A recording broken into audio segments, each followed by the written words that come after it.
Save that Moscow, Idaho home for evidence. Would you pay $3 to see Gannon Stauch autopsy photos? The Secret Service, incompetence or a cover-up? That soccer coach case in Tennessee, it only gets worse if that was possible. And we're going to be getting more jail calls in the killer drunk driver case in South Carolina. And you really can't make this stuff up. And then finally, our dumb criminal of the day. Let's talk about it.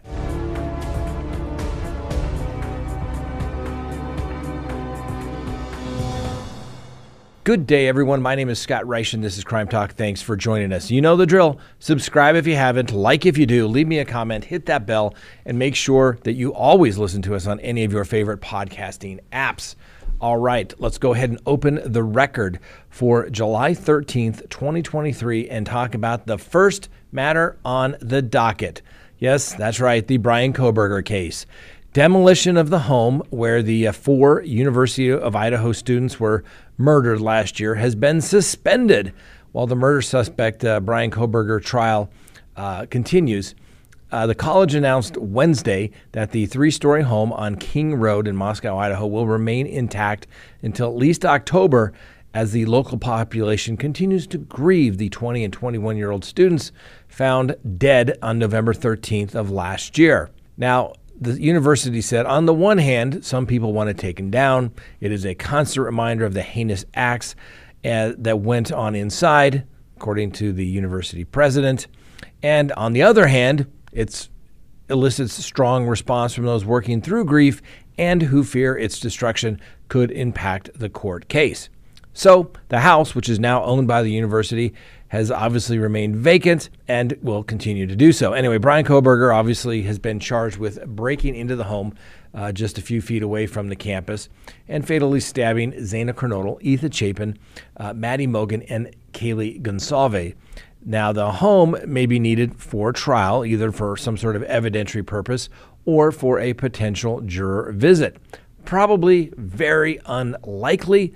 But hey, if you're the prosecution, you're probably urging the university not to tear it down, just in case, so the defense can't make some sort of argument of, oh, if we had just had a little more time in there. Now remember, the defense and their investigators were given opportunity to go into that home shortly after Bryan Kohberger's arrest, so they presumably got what they wanted and they needed. It'd be a little disingenuous argument, but hey, doesn't mean they wouldn't make it. Now, for those who aren't familiar with this case, obviously the victims were discovered with knife wounds the following day on the 2nd and 3rd floor of the home. The women had all lived in the home with the 2 other roommates, both of whom they were on the 1st floor, and they all survived. Now, Kohberger was arrested on December 30th of 2020, later indicted on the charges of burglary, or 1 count of burglary and 4 counts of first-degree murder. He's entered a plea of not guilty. The matter is set for trial on October 2nd, and the prosecution seeks the death penalty. Next on the docket, the White House. Who had that cocaine in the White House? Well, the Secret Service just says, we can't figure it out. So are they incompetent, or is it a cover-up? That's right. The Secret Service has ended their investigation into the cocaine found earlier wing of the White House without identifying a suspect. Now, some are calling the conclusion bogus and the investigation a complete failure. Critics are saying that Secret Service knows who goes into the White House. They have facial recognition. They have everything, and you can't go in there without basically giving all your identifying information, who you're going to see, where you're going, and they know exactly where everybody is. It's completely covered by cameras. Now, have I ever been to the White House? No. I've walked by it a couple of times when I've been in D.C., but I can tell you someone who has. So I asked them. That's right.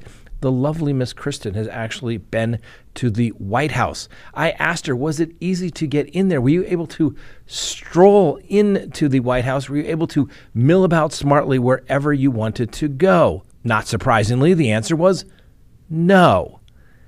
You had to be invited. You had to say who you were there to meet. You had to go through an extensive screening process, not only beforehand, but when you got there, you were completely searched. All your bags were searched, and you were not given permission to simply walk around the White House, particularly in the West Wing, that's completely covered by cameras. So roughly 1 gram of cocaine was found on July 2nd in a storage locker inside the West Wing executive entrance, and that no cameras apparently captured footage of the alleged culprit.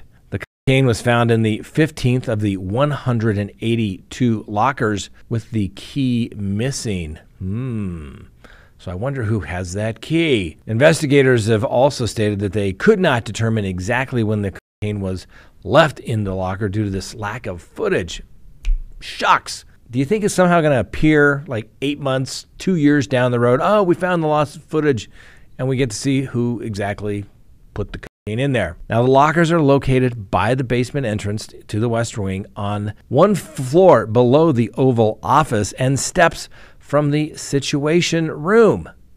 Yeah, not exactly public entrance there, right? So apparently the investigation also indicated that tests for DNA and fingerprints and other physical evidence on the bag came up with nothing. And without physical evidence, the investigation will not be able to single out a person of interest from the hundreds of individuals who passed through the vestibule where the cocaine was discovered, according to the Secret Service. They were able to narrow down a list of approximately 500 people that had access and could have left a small baggie of cocaine. They did not drug test the list of the 500 potential suspects, apparently, and apparently the Secret Service was unwilling to make that request of the White House. Now, President Biden's staff is subject to routine drug tests, but White House visitors are not. So let's just cut to the chase here, ladies and gentlemen. I'm just going to call, don't believe it. Do not believe it. Okay? They know who was there. They can go ask anybody and see if they will engage in a voluntary interview with all of these people that they think are potential suspect, whether they are White House staffers or guests of the White House. Why did they not do that? So, the Secret Service, who finds this white powdery substance, it turns out to be cocaine. They originally thought it was some illegal substance that could kill anybody. I think they thought it was ricin.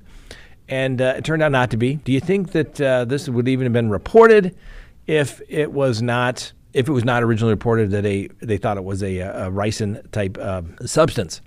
Now, the other thing that people are forgetting about, the initial report said, oh, it was cocaine. I've seen reports saying it was cocaine base. What is that? That's right. It's called crack. Now, I wonder who uses crack that would be visiting the White House. Now, I'm not saying anybody in particular, but I think if I was an investigator, I would probably start with an obvious source.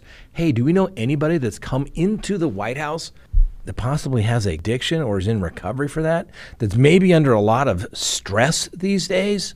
That's oftentimes when addicts relapse, you know. Nah, don't worry about it. They tried their best. America's finest, the most secure building in America, apparently not, and possibly the world. So can you imagine if somebody can just stroll in there with some cocaine? Apparently it's not safe for the president. Just something to think about. Hey, would you pay $3 to see the autopsy photos of Gannon Stauch? I kind of hope not. Well, Gannon Stauch's father, Al, said that a YouTuber, and I'm not going to use this person's name.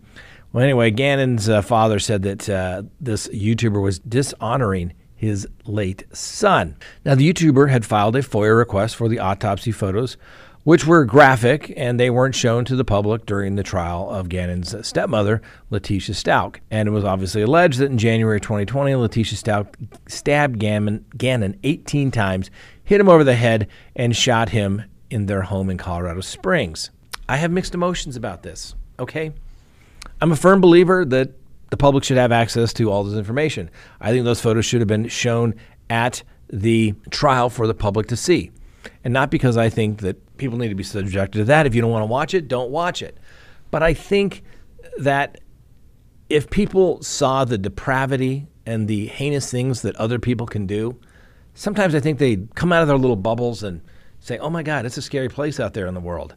And we really need to protect ourselves from the good people versus the bad people out there. So I think that's something that needs to be shown. I'm a full believer in what goes on in the courtrooms should be seen by all.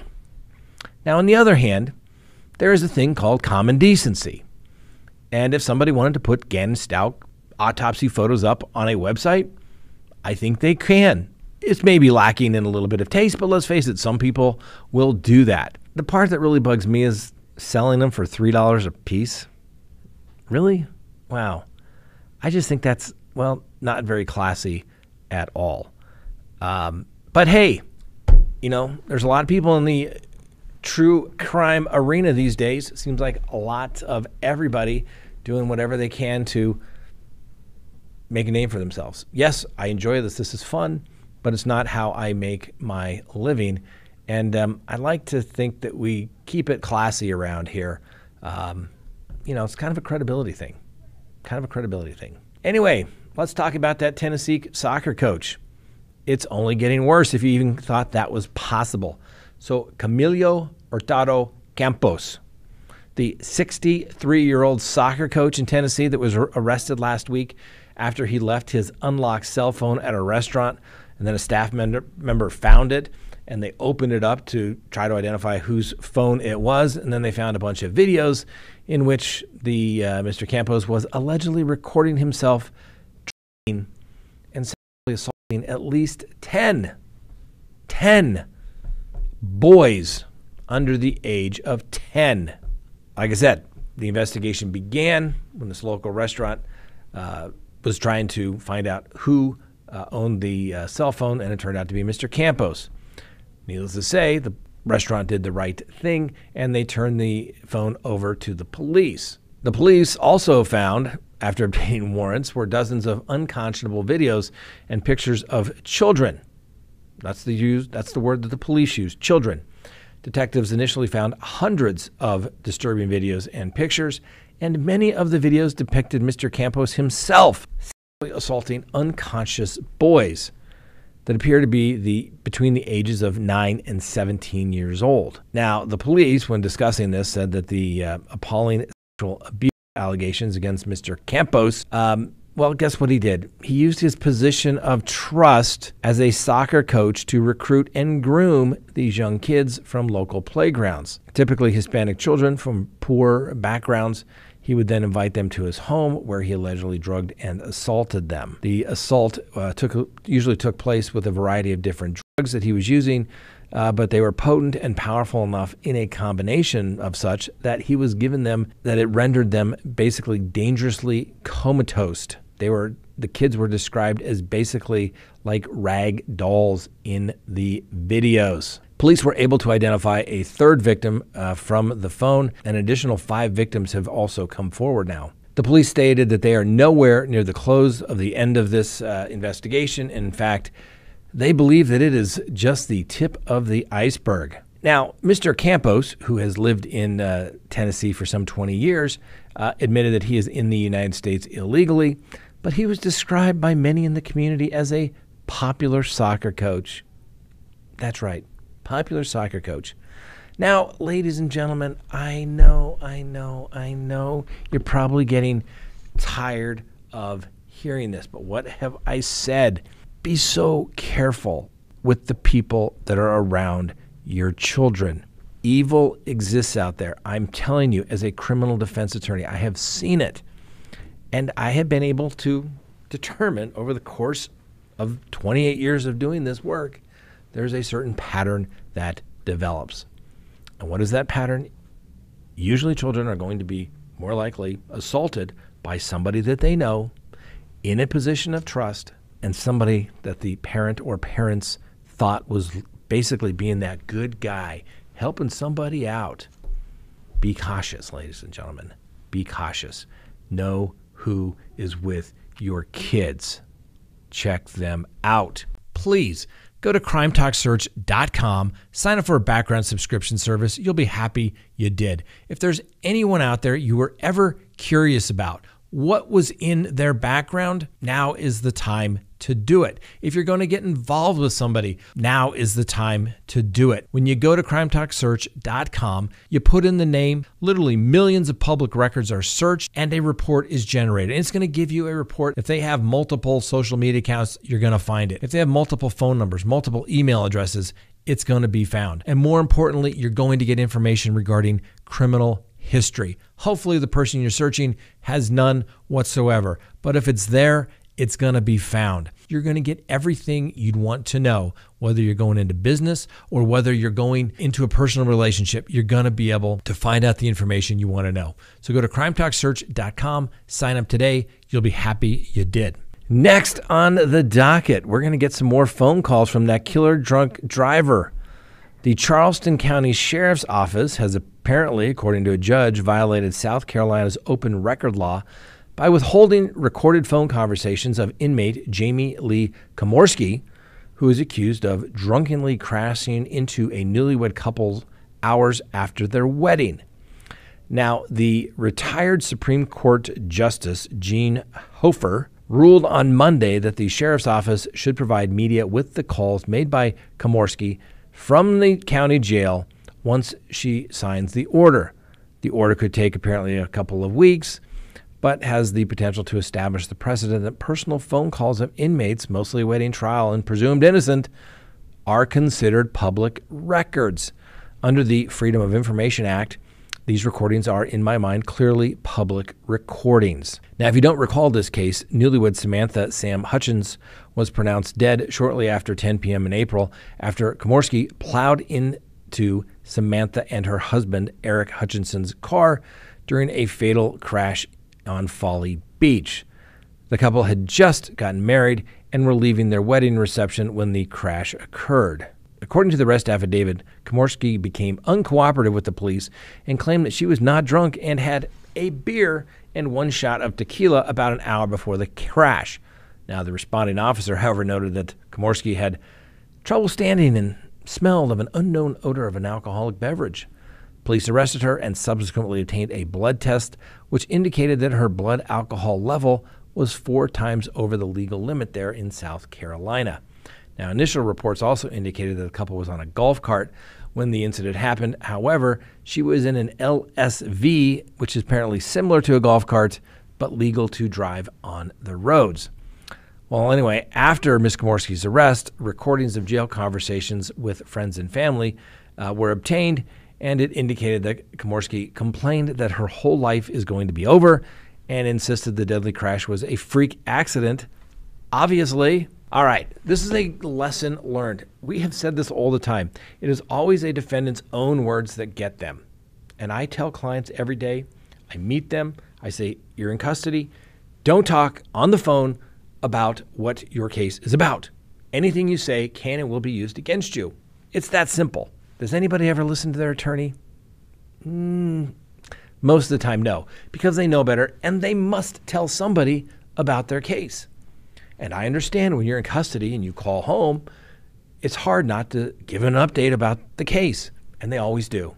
And then you always get the download of all the recordings of the phone calls where there's usually admissions and statements and usually bad things there. And it's so easy to get these days. I'm sure this young lady is going to have even worse telephone calls where she is going to be admitting to all the things that she is accused of, only assuring that she is going to prison. But she killed somebody, so she's got to go to prison, right? The general rule is if there's a dead body, somebody's got to go to prison. It's that simple. But this is a practice pointer, ladies and gentlemen. I don't care if it's you, a family member, a friend, and they call you from jail and they want to discuss their case. Well, don't do it. It's going to be recorded. It is being recorded, and it could be turned over now to the public, not just the prosecution. Don't say I didn't warn you. Next on the docket, that's right, you cannot make this stuff up. A Tennessee woman was arrested for mugging, get this, the corpse of a retired homicide detective after he collapsed and died from a heart attack in his driveway. Now, for all the people that say that I mess up names, I'm pronouncing this Shuntae, Shuntae Daniels, admitted to investigators that in the moment after the police officer, Mark Leisure, was struck by this medical emergency. That's right. She emptied his pockets and sent $1,500 to herself from his phone. After stealing the money from the dead detective on his driveway, Miss Daniels then splashed down some money around town, spending the cash on shoes, going to the hair salon, and getting her nails done. Keeping it classy. Needless to say, she is facing charges of aggravated burglary, 2 counts of theft, and identity theft, and is being held in custody because she cannot make the $100,000 bond. I guess she should have stolen more money. That's a joke. Okay, that's a joke, ladies and gentlemen. Okay, she needs to go to jail too. County jail for sure, as a condition of maybe probation, but maybe prison. That's just shameless. Absolutely shameless. And then finally, our dumb criminal of the day. Phones, ladies and gentlemen, are going to get you every time. A Georgia man wanted for murder was busted after he left his phone with a photo of his face on the lock screen at the restaurant where he and his friends dined and dashed. You know, ate the food and ran out the door. Yes, that's a crime. Although I don't think it's crime here anymore in Colorado. There's just a civil remedy because they can't be bothered with it. Anyway, Bryan Garfield Fort and his friends walked out of the Juicy Crab in Cobb County without paying after running up a $100 tab, according to the police. The group drove off, and the restaurant called the police. When police arrived, the officer found Fort's phone in the booth where he had been sitting. The phone's lock screen photo was a selfie of Fort, which quickly helped the police identify him, and they later learned that he was wanted on a murder charge. He and his buddies were ultimately arrested, and now Mr. Fort is going to face the music on that homicide. Mr. Fort, you are a dumb criminal of the day. Just another little practice pointer. If you've got a warrant, let alone a warrant for first-degree murder, you probably don't want to highlight yourself by committing new crimes and then forgetting your phone. I bet he had his phone in his pocket, but he didn't realize his phone was gone until he got out of the car because his pants were probably so big that he didn't even notice it, that it was gone. I don't know, ladies and gentlemen. What the hell's going on in the world? It just never seems to get better. Be careful of your kids out there, ladies and gentlemen. There are bad people out there. Protect your kids. Thanks for watching. We'll see you next time on Crime Talk.